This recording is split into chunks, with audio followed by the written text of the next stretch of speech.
Gold, trusted gold buyers. మీరు తాకట్టు పెట్టిన బంగారాన్ని విడిపించి ఈ రోజు ఉన్న మార్కెట్ ధరకు కొనబడను. ఫిష్ వెంకట్ అనేది మీ అందరికీ తెలుసు.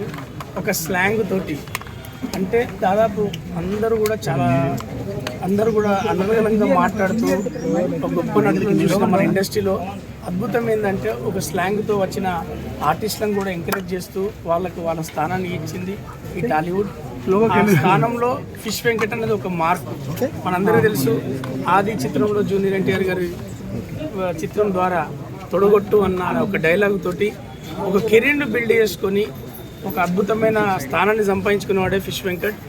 ఆయన స్థానాన్ని సంపాదించుకోవడం కాదు, అందరి మనసులను దోచుకొని అందరి డైరెక్టర్లకు కావచ్చు, అందరి ప్రొడ్యూసర్లకు కావచ్చు, అందరి నటీనటులు కావచ్చు, చిన్న పెద్ద అని సంబంధం లేకుండా కాకా బాబాయ్ అని సంబోధిస్తూ ఆయన ప్రేమ ఆయనకు అంటే ఎంతసేపు ఎదుటోనికి ఏదైనా ఇవ్వాలా, ఏదైనా చూసుకోవాలా అంటే ఎంత ప్రేమ పంచుకోవడానికి దావతులైనా ఇద్దామని అంటే అంత ప్రేమ చూసుకునేవాడు.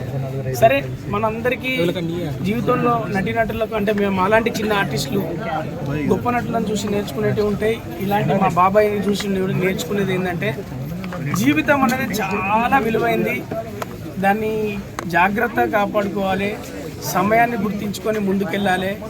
ఇప్పుడు నేను చెప్తున్నా, నేను అప్కమింగ్ ఆర్టిస్టులకు కావచ్చు, మిగతా ఆర్టిస్టులకు కావచ్చు, ఇక్కడ ఉన్న మీడియా మిత్రులకు కావచ్చు, యూత్కి కావచ్చు, మన ఆరోగ్యం మించిన ఆస్తి లేదు. దాన్ని కాపాడుకుంటే కుటుంబాన్ని వదిలేసి వెళ్ళే స్థానం రాదు. మరి ఫిష్ వెంకట్ గారు మరి అతని దగ్గర మనం చూడాల్సిన పాఠం, గుణపాఠం కావచ్చు, ఏదైనా కూడా కావచ్చు. అతను లాస్ట్ వరకు కొట్లాడింది ఇంకొద్దిలా బాగుపడి ఇంకొద్దిలా మళ్ళీ లేచి మళ్ళీ నటించి వాళ్ళ కుటుంబాన్ని సెట్ చేయాలి అనే తాపత్రయం ఉండేది. మరి దానికోసం మేము ఫోన్లలో మాట్లాడినాం, ఎందుకంటే షూటింగ్లు అది దూరంగా ఉండేది. కానీ వద్దామనుకునే లోపు ఇది విధంగా జరగడం చాలా బాధాకరం. మళ్ళీ చెప్తున్నాను, మన ఆరోగ్యాన్ని మించిన ఆస్తి లేదు. అది కాపాడుకుంటే తప్ప మన కుటుంబానికి మనం చూసుకోవాల్సింది మనం ఉంటేనే మన చరిత్ర. అదొక్కటే మీరు అందరూ నేర్చుకోవాల్సింది, మేమందరం నేర్చుకోవాల్సింది.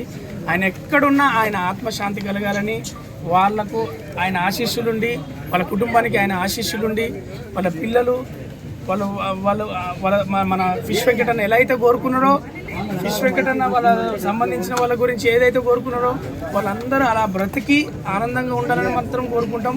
ఆయన ఆశీస్సులు వాళ్ళకి ఎప్పుడు ఉండాలని, మా కోఆపరేషన్ కూడా వాళ్ళ పిల్లలకి ఎప్పుడు ఉంటుందని మేము మనస్ఫూర్తిగా తెలియజేస్తున్నా.